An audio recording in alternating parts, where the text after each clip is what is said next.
Pushkin.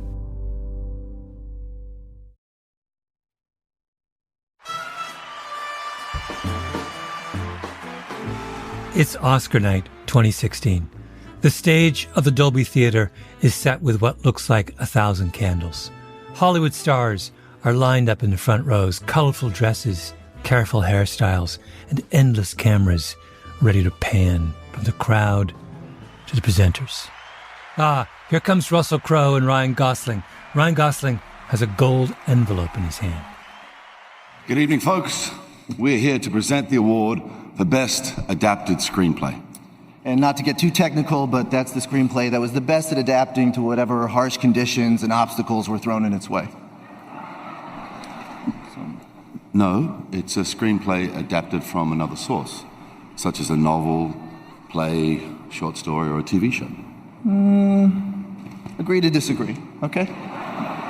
Well, exactly. Because what are we interested in this series on Development Hell? The maladapted screenplay. The movie idea that does not survive the harsh conditions and obstacles thrown in its way. Anyway, back to the 2016 Oscars. The video montage for Best Adapted Screenplay lists Brooklyn, Carol, Room, The Martian, and The Big Short. Gosling opens the envelope. And the Oscar goes to Charles Randolph and Adam McKay, The Big Short.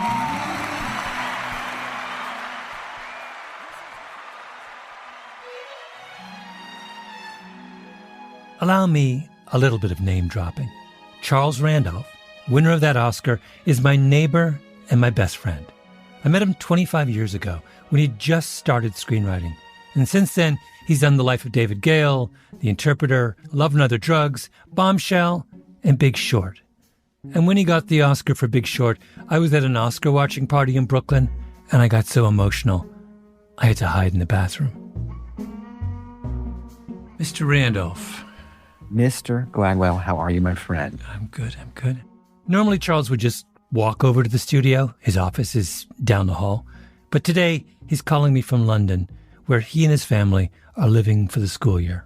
How's it going, Mal? I haven't seen you in forever. I know. I miss you. Charles, let's do our thingy. We can chat some more. Okay. Notice the interaction. He says he misses me. I get all flustered and try and get on with things. I love Charles. And because I love Charles, there was no question I was going to ask Charles for his development hell story. Because I've talked with him at length about every screenplay he's worked on for the last 25 years. And I knew instantly which one he would pick. Welcome back to episode 4 of Development Hell.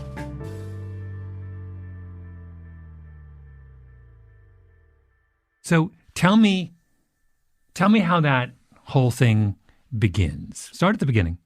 So, Paula Wagner and Tom Cruise buy a book from a guy named Stanley Albert called The Birthday Party, which is a true story of him on January 21st, 1998, walking through the West Village. And he is approached by a young black man on his right who he realizes has a gun. And the young man leads him to a vehicle that's, I think they're on 13th Street, maybe 12th, 11th. So right off 5th Avenue.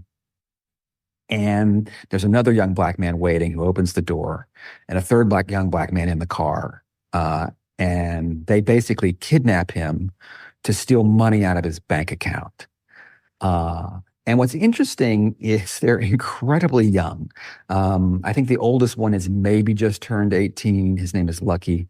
The others are 16 and I think 14. And they have no clue what they're doing.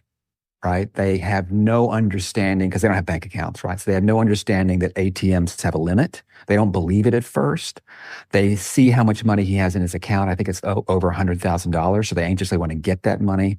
And it drives them mad, the system, that they just can't get that money out over the course of a night, right? So they decide to hold him in Brooklyn in an apartment with 3 young women. It's basically 3 young women that sort of work for Lucky, maybe. It's kind of hard to tell as prostitutes. And he's held there for basically almost, I think, 72 hours. And a relationship develops with these kids. And at some point, they're offering him pot. They offer him a blowjob once. They find out that it's his birthday. They're holding him on his birthday. That's why it's called the birthday party. It'll be his 39th birthday. They want to get the money out. So they sort of hatch a plan to go into the bank with him. Of course, that's not going to work. He sort of talks them out of that. To keep him honest, they threaten his father, and they sort of ask for his father's address. And Stanley, knowing that his father's business card is in his wallet, can't really lie. They end up discussing killing him. So it's a test they do at one point. So it's just a really tense situation where he's afraid for his life. And it turns out there's no way they can get the money out, and so they decide to let him go. Well, they're adolescents too. They're adolescents, it's adolescence. Yes, right. That's right. It's three teenage boys. Absolutely. Right, exactly. I mean, and three teenage girls as well who are also quite young. I think their youngest one is 14 even. And they just do teenage stuff. They have teenage perspectives. They have, yet they're very worldly. You know what I mean? Yeah. So it's, there's one woman, talking about one sexual practice she won't do because she's saving it for marriage. You can imagine what that is. And it's so heartbreaking that's the thing she's keeping. That's the thing that she has to offer. Right. And so it's that youth. But it's also moving. It's also sort of, the book's quite good in that sense. It's like you get a sense of, wow, there's a real community amongst these kids, right? They are wholly reliant on each other, and this is the only family they've got, and they're down for that family. They'll do what it takes for their families. Yeah. It just is one of those books where, in reading it, it has a rawness to it and an authenticity to it that's just very hard to find, right, as a story. Why do you think Tom Cruise's people were attracted to this book in the first place? Well, I think Stanley's a remarkable guy. What he does over the course of those 3 days is he pays attention to these little clues, which you don't sort of see coming. You see him noticing things. And then when he's being interviewed by the police, he just repeats them back. And they manage to find these 6 people very quickly. He did a remarkable job. He remembered little bits of numbers that he heard repeated. He remembered the patterns on the floor. He identified the bus schedule going outside the building. He could sort of identify the flight patterns to JFK going over the building. He knew that it was a relatively big boulevard in Queens. He could kind of guess by the sequels how far the ocean was away. And so he not only managed to save himself by building a relationship with these young people, but he also managed to put the police onto them very quickly. Mm-hmm. So that version, there's a slender version of the story, which is just simply Sherlock Holmes. Absolutely. And that's what I think that's, in fairness to Stan, I think that's what he thought he was getting. He thought he was going to get, Tom Cruise was going to play this guy who, heroically saves himself, and then bonds a little bit with these young people, but then, it has to put them away. And I'm presented with this thing, and it's a fantastic story, but it has the obvious problem, right? It's a story of 3 young black men holding a white guy, a lawyer, a federal attorney, as a matter of fact, hostage.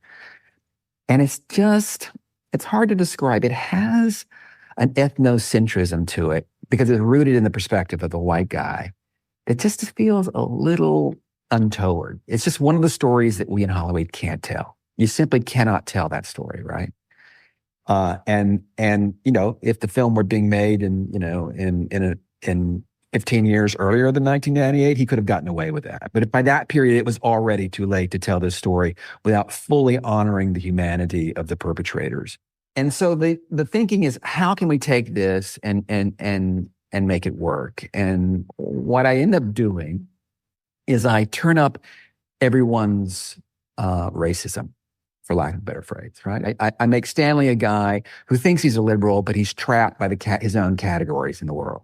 I make these kids who have very few opportunities and are trapped in their own kind of perspective of the other. So these are a group of people who, even though Stanley's being held in this apartment, blindfolded, and basically in a big room with 6 kids, 6 young people, he can't see them really, literally and metaphorically, and they can't see him, right?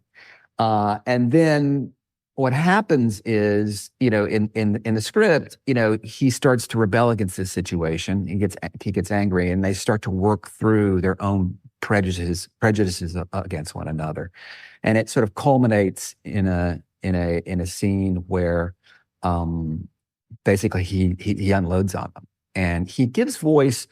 I think a little bit of that old essay from Podhertz. Is it Norman? Can you remember? Was it Norman Podhertz? Norman Is that Podhertz. right? Your Yeah. your Negro problem and mine? Exactly. My Negro Problem. My 1963. Negro problem and yours. Yes, exactly. That's right. Yeah. Actually, both Charles and I got it a little wrong. It's My Negro Problem and Ours by Norman Podhoretz, published in 1963.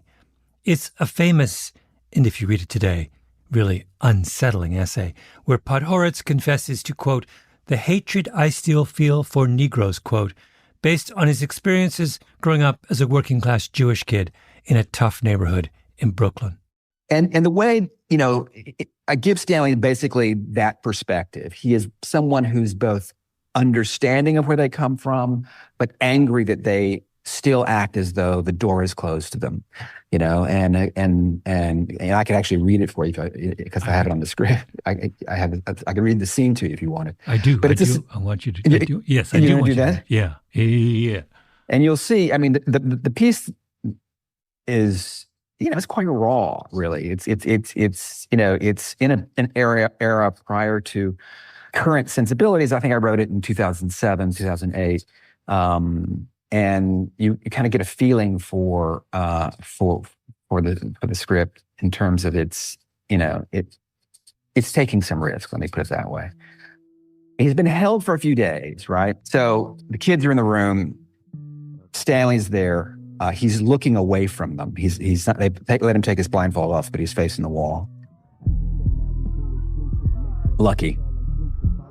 Stanley, let me ask you something. If you had a chance to put me away for life, would you do it? Stanley considers. Stanley, you know where I live. You know where my father lives. I don't know who you are. I don't know where we are. I don't care. I just want this whole thing to be over. Lucky contemplates the flat sincerity of Stan's answer. Then he laughs. Everyone looks. It's a strained laugh. That's right, Lucky says. Make the Negro think he's got a chance. Open that door wide, then boom. He slaps his hands together in Stan's ear. Stan flinches. As Lucky stands and turns away from him, Stanley mutters, grow up. Pardon? I said grow up. Yeah, I heard you. Shoot me or let me go. Either way, stop pretending that you're the victim here. Stop whining. There's no anger in his voice. The door's open, Lucky, okay? Not always, not everywhere, but after 30 years of people like me, it's pretty much fucking open. If you'd stop worrying about being a Negro, maybe you could just walk through it. And if you don't blame the rest of us.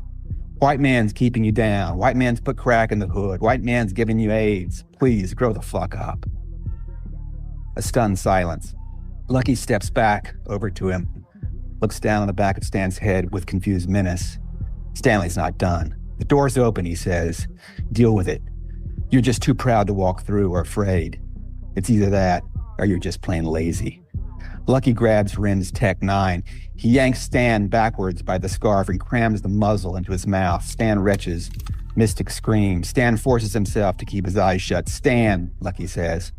Grabbing Stan by the tie, gun still in his mouth, Lucky drags him to the hallway. Sin and Ren push through. Stay here, Lucky yells. Lucky forces Stan down the hall.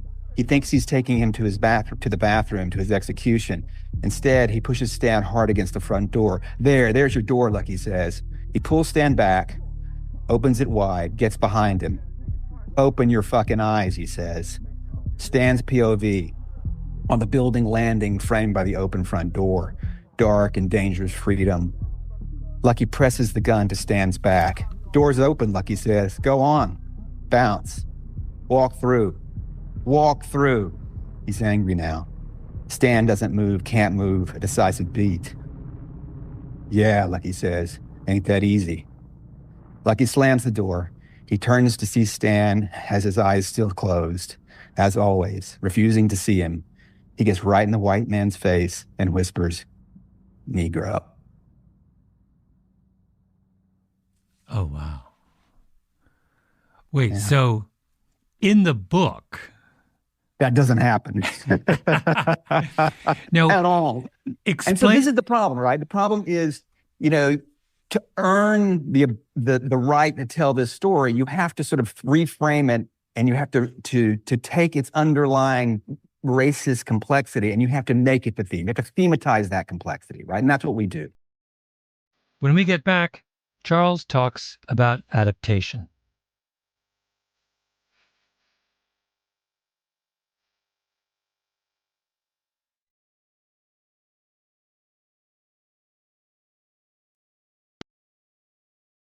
We're back with Charles Randolph, talking about his adaptation of The Birthday Party and how tricky it can be to adapt a true story for a screenplay. I'll give you another, not related to me, but a very good example. I ran into Robbie Robinson, who is the Michael Keaton character in Spotlight, who's the editor on the Spotlight team. So Spotlight is the movie about the Boston Globe's investigation of Catholic priests suspected of pedophilia, among other things. And in that movie, Michael Keaton plays the editor of the Boston Globe. Is that right? Am I remembering correctly? Yes. And there is a scene. So you run into the guy who was the real editor of the Boston Globe. Correct. Robbie says, love the film. There's this one part I don't love, which is the part where it turns out that the Spotlight team was given the information about what the Catholic priests were doing earlier. And I was the editor at the time the newspaper was given it, and I did nothing. And he says, the truth be told, when that story came in, it was one of 40 stories that on the tip line for that week. It was the second week that I was on the job, and I wasn't even there that week. I was actually had taken a vacation week in the transition. And so, I've always been a little uncomfortable with that scene because it's not really quite, my culpability is really not quite what the film portrays. And of course, I'm saying to Robbie, you're not winning an Oscar without that scene, right? That scene is what makes that movie, right? Because in that moment, we see the people in the Spotlight team, like all of society, like us as viewers, are culpable on some level, right, of ignoring this problem for many years. And that's what makes it interesting. And so this is the problem of this that you face, right? Mm-hmm. Mm-hmm. In order to understand, to earn the right to have to make heroes out of the Spotlight team, there has to be a moment of resistance in the beginning. Yes. Yeah. Well, it's not in the beginning, it's toward the end of the film, but they have to be not just people who uncover, right, some horrible truth about society. They have to face their own culpabilities in relationship to that, right? Yeah. And that's necessary. And so when taking a true story and building a film out of it, you have to find those moments. How can we take this thing and make it something, more dramatic and more, politically compelling, let's say, than what it is? And the first problem is easy to solve. The second problem is hard. And in this case, the choice was, in my case, the choice to make Stanley Albert different than the real Stanley Albert in fact is, right? Because the real Stanley Albert doesn't have those qualities. And obviously, the person who hates this version more than anyone is Stanley Albert, right? He's always making jokes. He's always, he's always referencing things. He thinks of himself as a liberal, And it allows me to, in the section I read to you, it allows me to focus on that critique of African-American culture that at the time was something that went a little bit unspoken, but was in a lot of people's hearts, right? Like in the poet's essay, but was not never sort of portrayed, right? And of course that did not end very well. We're going to get to that in a second, but I wanted this is a really, really crucial thing, and I want to kind of spend a little more time on it. This goes to something you have often said to me about screenwriting, which is that the important conflict is not the external conflict, but the internal conflict. Right. So it is not enough, in other words, for us to have a movie about an obvious conflict between three young black men and a white guy they've just kidnapped, there must be an internal conflict within the white guy's heart and the black guy's hearts. Yeah, right. For us to for the movie to come alive. Right. So what you're saying is that you had to construct an internal conflict for Stanley. Correct. And that means I have to move away from the victim narrative, because victims inherently aren't, generally speaking, people who are facing that kind of internal conflict. They're facing, generally speaking, an exterior conflict. Mm-hmm. The minute where you step away from that narrative, it becomes a problem, obviously, for someone who sort of feels like they're a victim, right? Yeah. But it also makes a better story, right? And this is part of the problem with the moment, in which we're recording this podcast, is that there is such an attempt to elevate victim stories, to platform people without often the sort of constituent internal conflict that's going to make them fully human and fully engaging, right? Mm-hmm. And that's why so many of those films fail to work or fail to make money, is because they don't solicit our attention fully, right? Because there's a reason Schindler's List is focused on Schindler and not the people in the camps, right? Because Schindler has a strong internal conflict, right? Mm-hmm. Which is much harder to do if you're, a victim of the Holocaust, right? Yeah. It's just, it's much harder to do.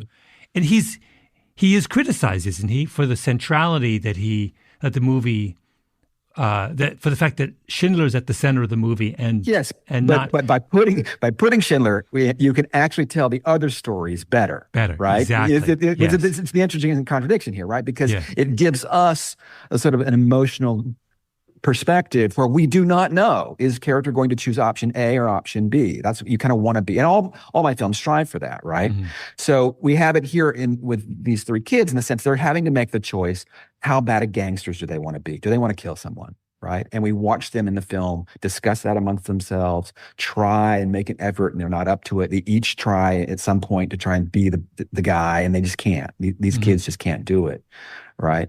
Whereas, Stanley needed the same thing in the story. And for me, that was him basically fighting his own desire, because he's a talker and he's a man who wants to own truth. He gets up in front of court. He's a litigator, right? He's a federal attorney and speaks truth to people who do immoral things. And so he wants to be that guy. In the course of that, he starts to realize, as they express themselves and their background, as their humanity becomes more fully realized over the course of the film, he realizes that he doesn't see them as in the scene that I just read to you. Mm-hmm. So I want to go a little bit more over his conflict. He believes himself to be a liberal who can see the broader context in which disadvantaged people act. And yet when he is in this situation, he struggles to maintain that perspective. Absolutely. Yeah. No, absolutely. So that's another version of the conflict. And bookends with the fact that he has to go at the end of the film to a lineup and basically pick the young men out of the line, which was essentially, assuring that justice will be served. So he's making this choice, right? He's come to see their humanity.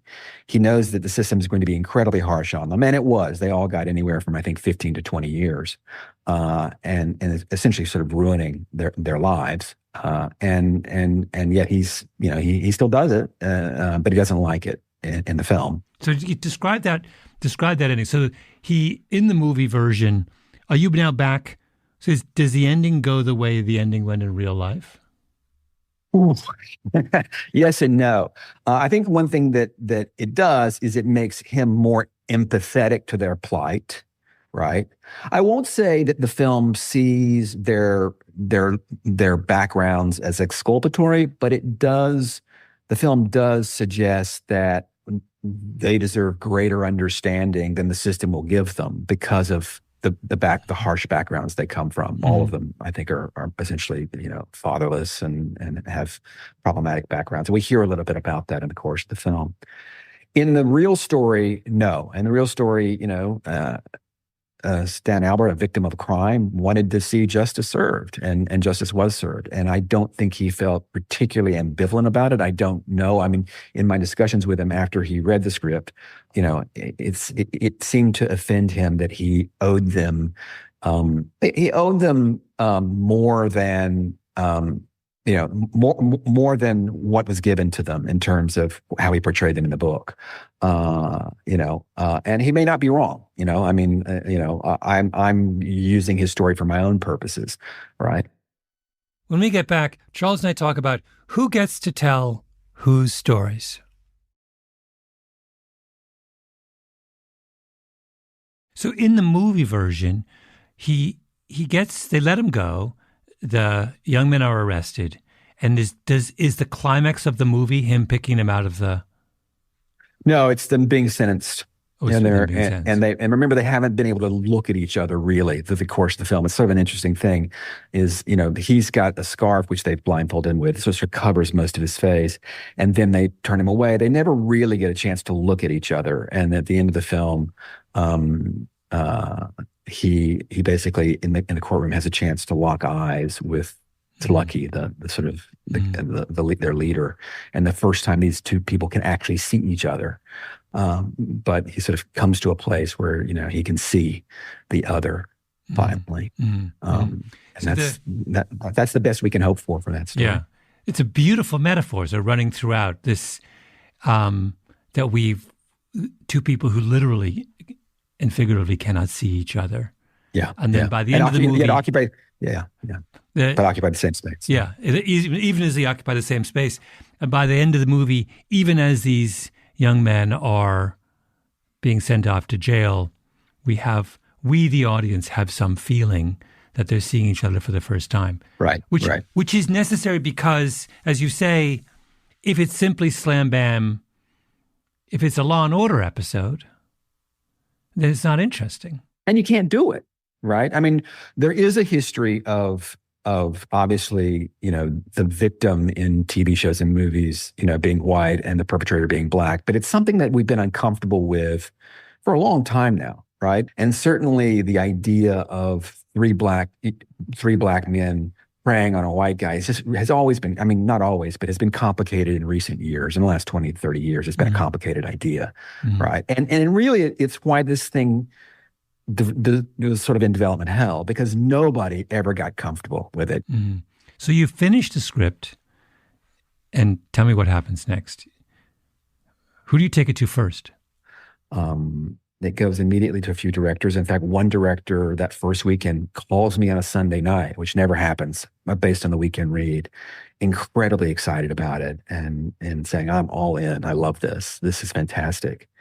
Come Monday, he goes in the office. He has two interns who are graduate students from NYU who are both black, who say, no, you can't do this. This is not going to work, and he backs out immediately. So he backs out 24 hours later.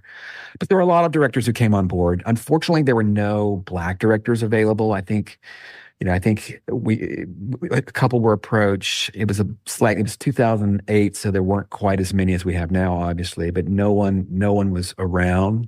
I think what we tried to do is we tried to tone it down.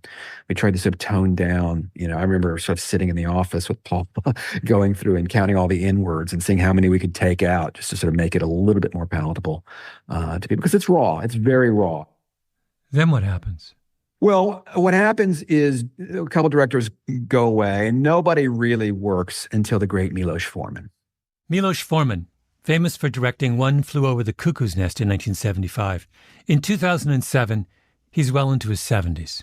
And Milos has a remarkable ability to do dramedy and comedy and drama at the same time. And Milos says to me when I first start unpacking the history of the project, he says, stop. It doesn't matter. If the characters are real, if the actors find in them real humanity and the actors bring their own truth to it, it will work. right? And all that other stuff will go away. And if it's problematic, we get rid of it in the editing room. At the time we called it political correctness, right? So don't worry about whether or not it's politically correct or not. If it's real and if it's human, and we will be totally fine.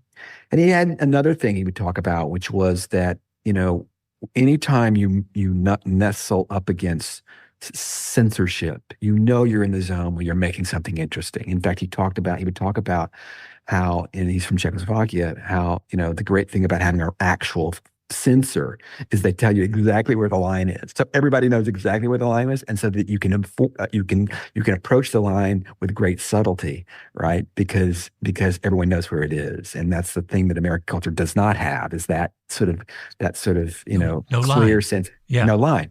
Until we, of course, do have a line. In recent years, we've kind of created some lines for ourselves, but yes, there's no line, right? And so he said, it's good that we make people uncomfortable. It's good that it's raw. It's good that some of it's incredibly provocative, because that's what's going to make it real. And he fully owned it. And I get emotional thinking about it, but he was just so open to what the thing was, right? And then, I get a series of notes from him, and I realize they're notes on a scene he's already done. And I get another series, and I realize they're notes on something entirely different.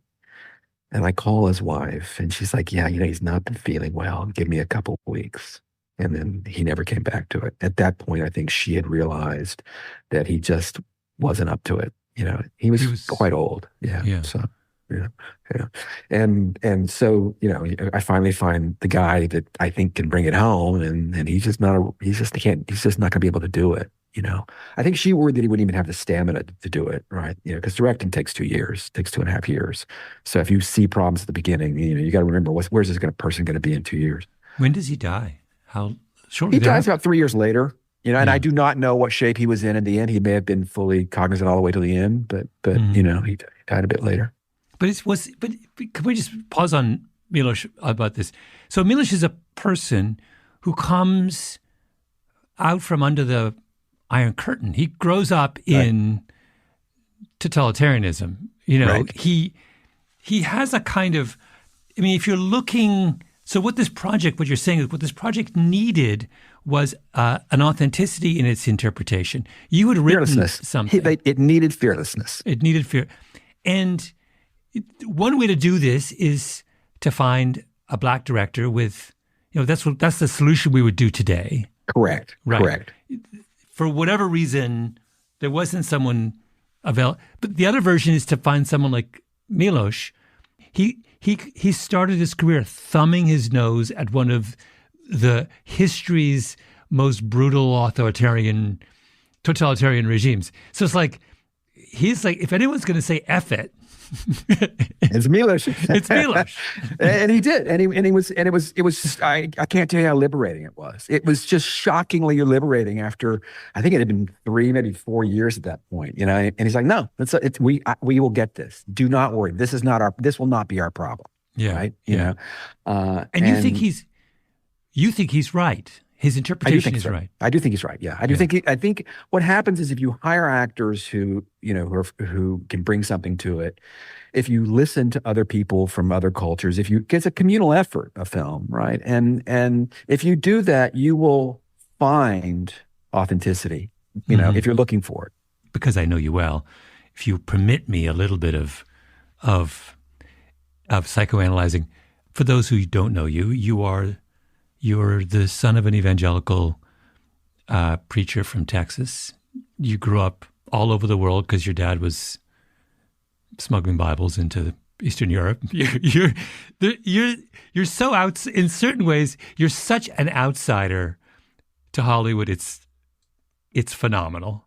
Right. And sure. The outsider has, in some ways, you and Miloš see eye to eye on this because you're both outsiders. Right. It's one thing if this was written by the standard Hollywood screenwriter who is the privileged white guy who went to Harvard and then, did a graduate degree at NYU and then interned for a famous director and blah, blah, blah, right?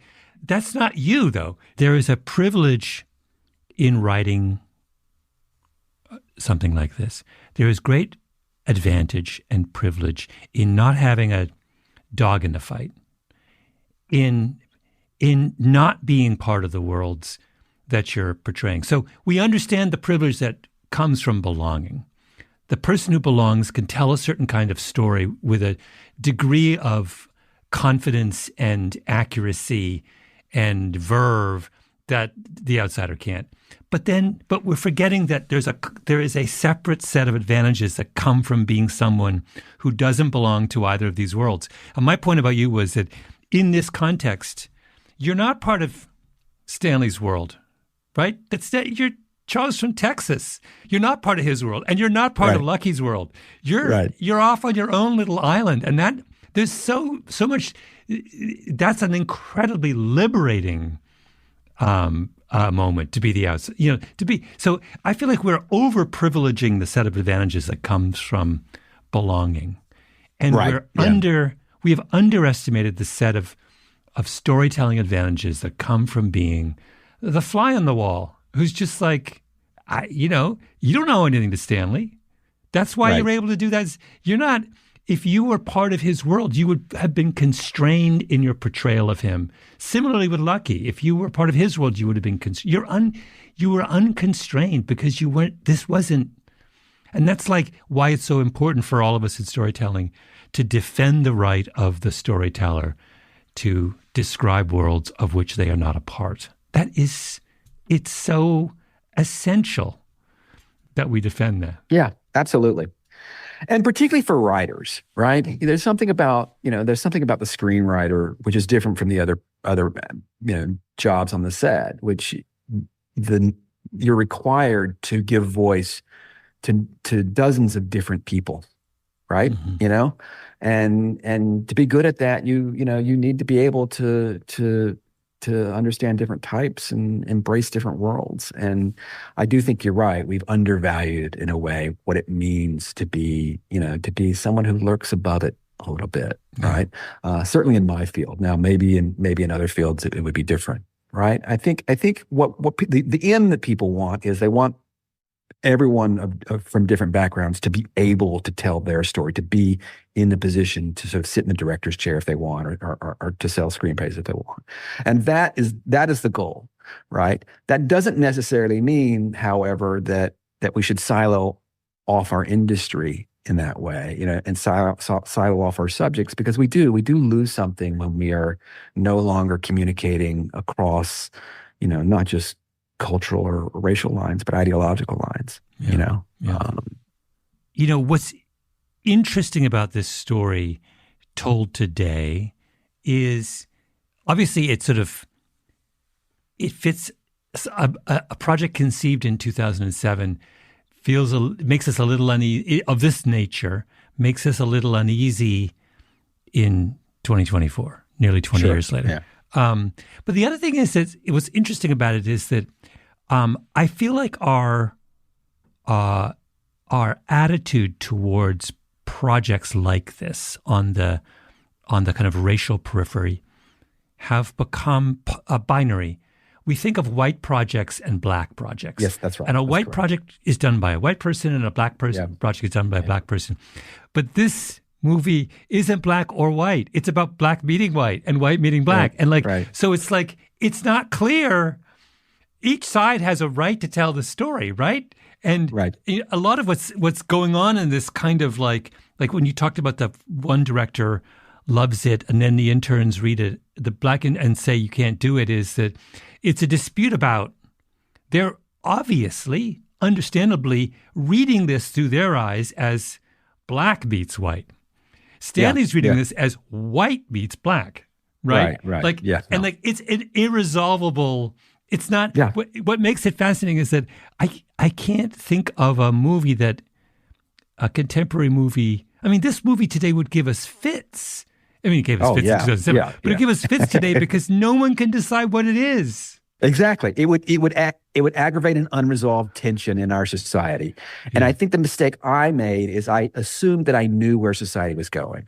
I assumed that I knew that what's going to happen is that we're all going to be better at working through our residual racist attitudes, thoughts, beliefs. Mm. And we're going to get closer and closer. In fact, the film ends with Stanley listening to a bit of rap. And this was, of course, after Obama had been elected. So the sort of message of the film was, actually, we're on the road. We're not there yet, but we're on the road. And of course, that didn't happen. Where I thought society was going is not where we went. We retrenched back into, even stronger understandings of the importance of race, and not to some, idealized version of we're all just going to learn to ignore our differences more and more and embrace, these things that won't matter. Yeah. And, you couldn't do the film today. Even reading it today, I read it today in a restaurant, and I just found myself wincing, every other page, because it's, I really went for it. It's very provocative in places, and people saying the things that they're not supposed to say. I'm always interested in things that feel uncomfortable and awkward for me. I don't know, I want to go there, because what that gives you, if you will sort of take on those subjects, is the texture of the world starts to become really interesting. Mm-hmm. You know what I mean? Because suddenly every little choice matters, and that's why, it's one of the scripts that I enjoyed writing the most, because every little choice starts to matter, right? Because all comes laden with meaning. Mm-hmm. Part of it's just a professional habit of, okay, it's awkward, it's uncomfortable, that's where I'm going to go, right? But also part of it is, I do feel like, this is not writing a novel. This is a collective endeavor. And we get to check our work with people of all sorts, of all stripes. And, if we're open and if we're all working hard, we can get to something that feels very true. Yeah.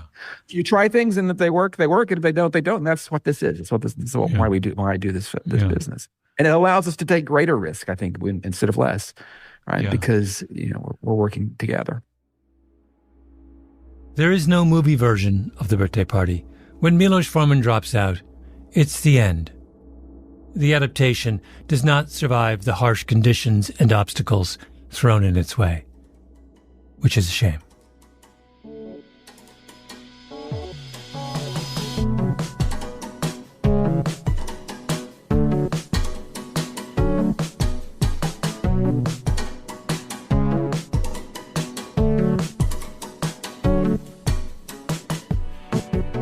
This episode was produced by Nina Bird Lawrence with Tali Emlin and Ben Nadaf Haffrey. Editing by Sarah Nix. Original scoring by Luis Guerra. Engineering by Echo Mountain. Our executive producer is Jacob Smith. I'm Malcolm Gladwell.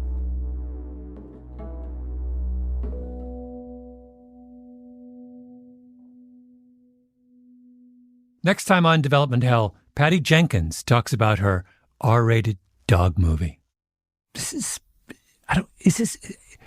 sort of, on one level, is super bleak. It's not.